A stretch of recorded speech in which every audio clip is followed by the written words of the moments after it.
Hello dear students, CTET की तैयारी में आज हम सीडीपी के एक इम्पॉर्टेंट, सबसे पहले ये जानना ज़रूरी होता है कि जो तैयारी हम कर रहे हैं उसकी स्ट्रेटजी किस तरीके की है। क्या जो हम अपना एनर्जी वेस्ट कर रहे हैं वो सीधे और डायरेक्ट डायरेक्शन में है या नहीं है। तो उसके लिए सबसे पहले आपको ये बता दें कि जैसे पेपर 1 और पेपर 2 दोनों में सीडीपी होता है, लेकिन उसमें भी तीन तीन हिस्सों में, और दोनों पेपर 1 और पेपर 2 में भी तीन तीन हिस्सों में अलग तरीके से वह आता है। तो इसमें हम देखेंगे कि जो सीडीपी पेपर 1 का है उसमें किस तरीके से आता है। सीटेट का यहाँ पर देखें आप, जो पेपर 1 है वो 3 श्रेणी में होगा। सीडीपी की ही बात हो रही है, तो जो पहले भाग में आएगा उसमें जो बातें पूछी जाएंगी वो होंगी बाल विकास यानी कि चाइल्ड डेवलपमेंट। कौन से लेवल वाला, यानी कि प्राथमिक विद्यालय के बच्चे वाला, जिसमें आपके 15 क्वेश्चन होंगे, 15 अंक के होंगे। दूसरा भाग जो होगा, वैसे भाग अलग डिवाइड नहीं होता है, वो एक ही चल रहा होता है, लेकिन इस भाग 1, 2, 3 इन्हीं कैटेगरी के आधार पर आपके वो प्रश्न बनाए जाते हैं कि प्राथमिक विद्यालय के बच्चे जो टॉपिक है इसमें से 15 नंबर होंगे।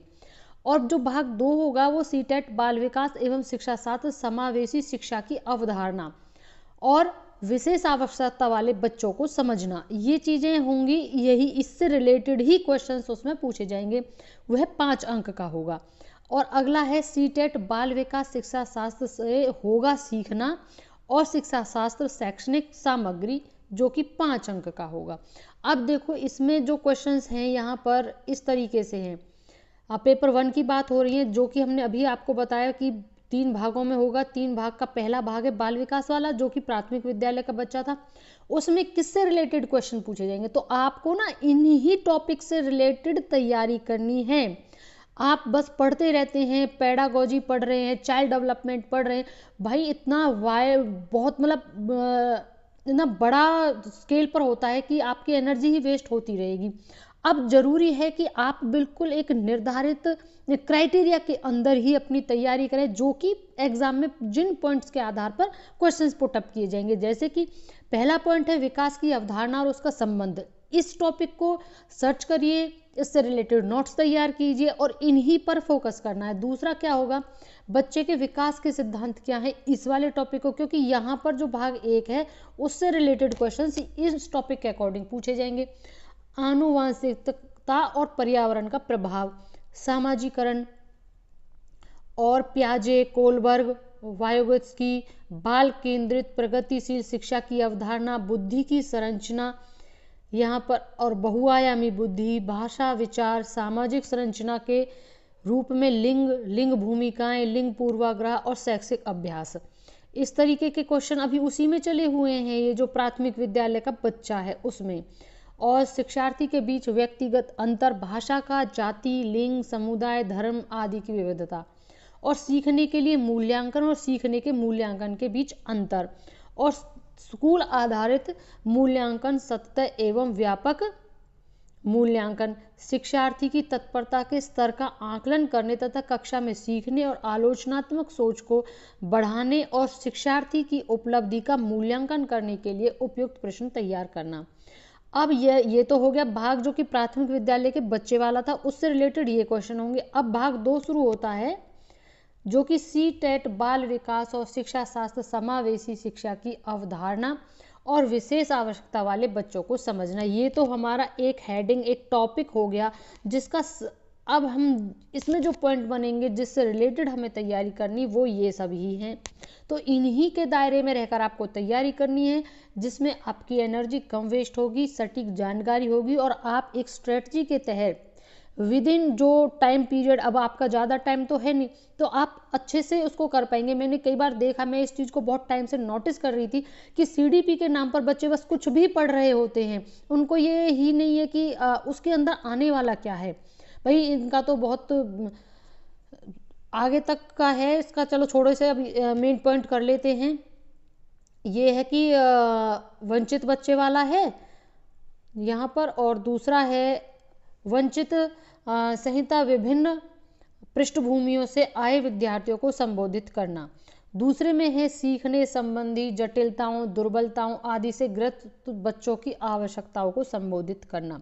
इन टॉपिक्स के अंदर ही आपको तैयारी करनी है और प्रतिभाशाली, रचनात्मक, विशेष रूप से सक्षम छात्रों को संबोधित करते हुए।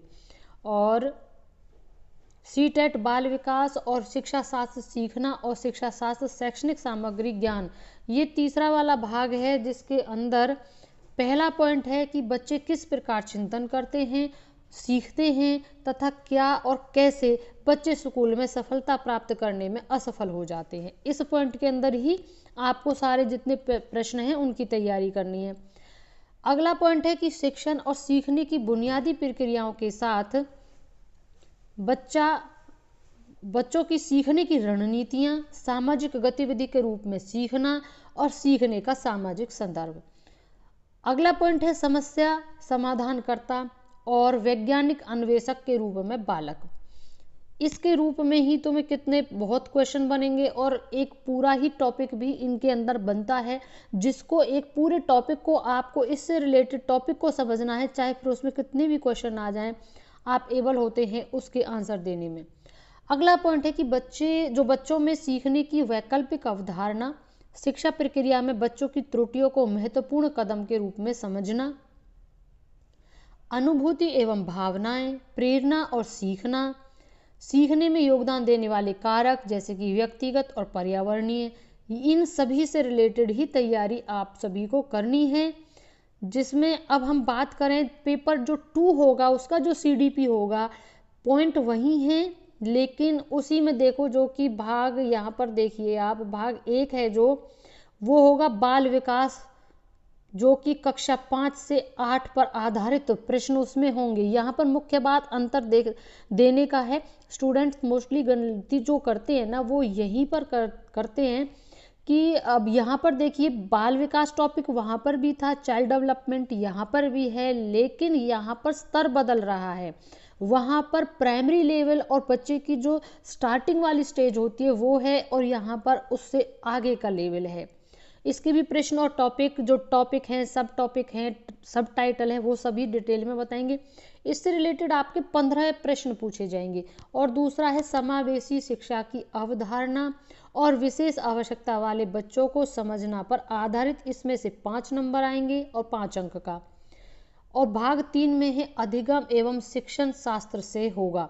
यहाँ पर अलग ही है अधिगम और शिक्षण शास्त्र, जो कि 10 नंबर का होगा और 10 ही प्रश्न होंगे। तो एक बार देख लेते हैं, पूरी तालिका हमने तैयार की है आपके लिए, जिसमें बाल विकास है, केवल बाल विकास, जिसमें कक्षा 5 से 8 वाला है। जो प्रमुख विषय होंगे वो होंगे विकास की अवधारणा और सीखने के साथ इसका संबंध। बच्चे के विकास के सिद्धांत भी आएंगे इसमें, और आनुवांशिकता और पर्यावरण का प्रभाव, सामाजिकरण प्रक्रिया, सामाजिक दुनिया और बच्चे, जिसमें कि शिक्षक, माता पिता और सहकर्मी, जिनमें अब ये प्याजे, कोलबर्ग, वाइगोत्स्की, निर्माण और आलोचनात्मक दृष्टिकोण शामिल है इसमें। फिर है बाल केंद्रित और प्रगतिशील शिक्षा की अवधारणाएं, बुद्धि की संरचना का आलोचनात्मक परिप्रेक्ष्य, बहुआयामी बुद्धि, भाषा और विचार, सामाजिक संरचना के रूप में लिंग भूमिकाएं, लिंग पूर्वाग्रह, शैक्षिक अभ्यास, शिक्षार्थियों के बीच व्यक्तिगत अंतर, भाषा, जाति, लिंग, समुदाय, धर्म आदि की विविधता के आधार पर अंतर को समझना। ये मेन टॉपिक हैं आपके, और इन्हीं के आधार पर तैयारी करनी है। जैसे कि सीखने के लिए मूल्यांकन और सीखने के मूल्यांकन के बीच अंतर, ये मेन एक तरीके से कहें हम कि आपने पूरे कॉन्सेप्ट को समझ लिया तो CDP आसान है, चाहे वो पेपर 1 की हो चाहे पेपर 2 की हो। मुझे बहुत टाइम से लग रहा था कि सभी बच्चे चाहे पेपर 1 का 2 का सब मिक्स हुआ पड़ा है, तो उस मिक्सचर को हटाने का प्रयास किया है आज कि आप CDP में किस प्रकार आपको तैयारी करके आगे बढ़ना है, उन टॉपिक्स को आप देख सकें, स्क्रीनशॉट लेते रहें और इनसे रिलेटेड ही तैयारी आप करें। स्कूल आधारित मूल्यांकन, सतत और व्यापक मूल्यांकन, परिप्रेक्ष्य और अभ्यास, शिक्षार्थी की तत्परता के स्तर का अवलोकन करने तथा कक्षा में सीखने, आलोचनात्मक सोच को बढ़ाने और शिक्षार्थी का मूल्यांकन करने के लिए उपयुक्त प्रश्न तैयार करना। ये सारा दूसरा हो गया। अब है अगला पॉइंट, समावेशी शिक्षा की अवधारणा और विशेष आवश्यकता वाले बच्चों को समझना। यहाँ पर कुछ नेगेटिव वो भी होते हैं, टैग वर्ड के बारे में भी मैं आपको बताऊंगी। सीडीपी में एक महत्वपूर्ण भूमिका निभाता है आपका पॉजिटिव और नेगेटिव टैग वर्ड, कि जो कोई भी शिक्षा शास्त्र या ये पेडागोजी जो होती है उसमें हमें कि प्रश्न और उनके ऑप्शंस इस तरीके से दिए हुए होते हैं कि हमें समझ ही नहीं आता कि आखिर गलत कौन सा है। तो एक क्वेश्चन का और आंसर के साथ एक रिलेशन होता है। जब आप उसको समझना सीख जाएंगे तो आप उस सही आंसर को भी ढूंढना सीख जाएंगे। तो ये चीज़ें हम अभी आपको बाद में समझाएंगे। पहले जो आपकी स्ट्रेटजी जो कि एक अंधकार में बस ऐसे ही चल रही थी बिना किसी स्ट्रेटजी के, बिना किसी गोल के, आज उसको गोल देने का प्रयास है ताकि आप इन्हीं टॉपिक्स के अंदर रहकर केवल तैयारी करें और अच्छा और बेहतर प्रदर्शन करें। आगे है कि जो वंचित वाला उसमें भी था, इसमें भी था, लेकिन उनके शिक्षार्थियों को संबोधित करना है। अगले पॉइंट में है कि सीखने की कठिनाइयाँ, कि जैसे बच्चों को कठिनाइयाँ आती हैं, बाधित बच्चों की ज़रूरतों को संबोधित करना। अब प्रतिभाशाली, रचनात्मक, विशेष रूप से सक्षम शिक्षार्थियों को संबोधित करते हुए, ये टॉपिक हैं आपके, आपको ऐसे सर्च करना है कि प्रतिभाशाली, रचनात्मक, विशेष रूप से सक्षम शिक्षार्थी। तो आप देखिएगा कि बहुत आपको इसके बारे में काफ़ी जानकारी भी मिलनी शुरू होगी। जब उसको आप डीप में जाकर और पढ़ेंगे तो आप और अन्य कई प्रश्नों के उत्तर देने में सक्षम हो पाएंगे। अब अगला पॉइंट और लास्ट है सीखना और शिक्षण शास्त्र। बच्चे कैसे सीखते हैं? हमें लगता है नॉर्मल बात है, लेकिन नहीं, बच्चे के सीखने का एक प्रोसेस होता है।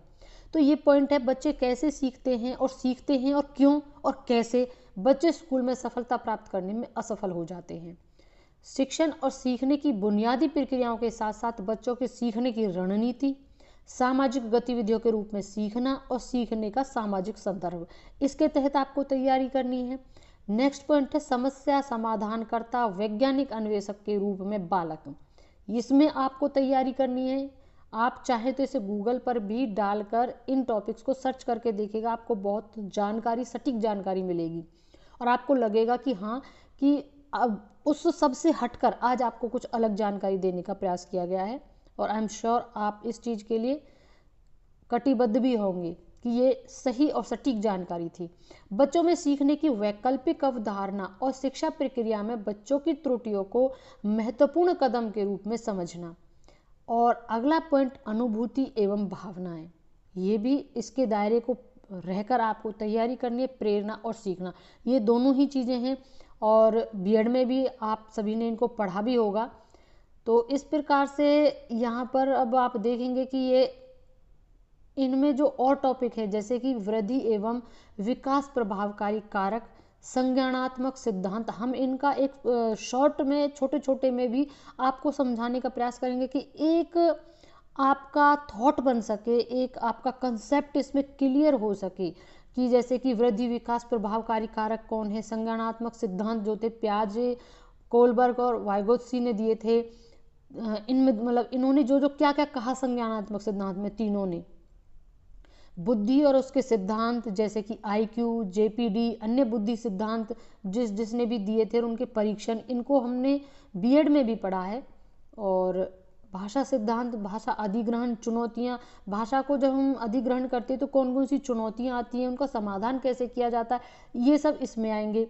और सीखने संबंधी जो विकलांगता है जैसे कि डिसलेक्सिया, ऑटिज्म, ADHD और विशेष रूप से सक्षम बच्चे, ये टॉपिक्स हैं, आप चाहे तो स्क्रीनशॉट ले लें, इन्हीं के अंदर आपको तैयारी करनी है।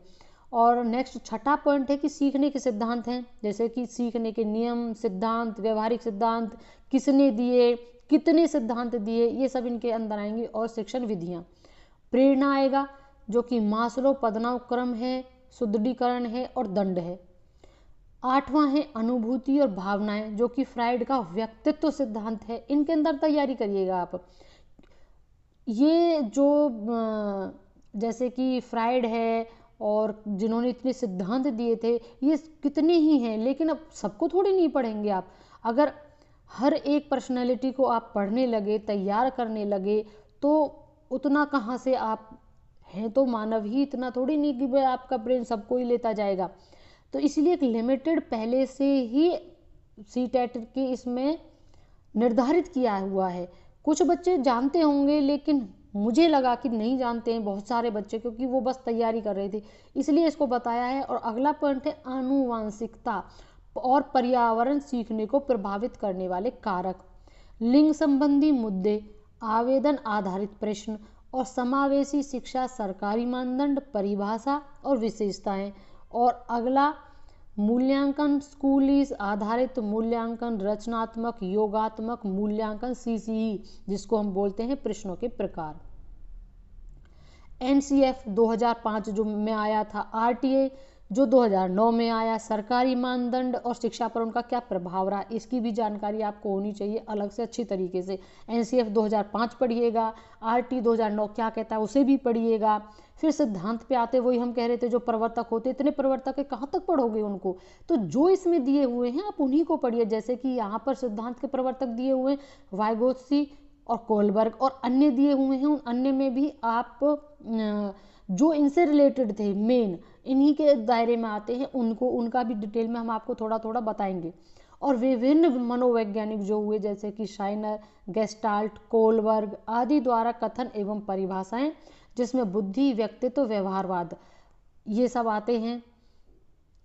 थॉर्नडाइक भी था, हमने जब पढ़ा था बीएड में।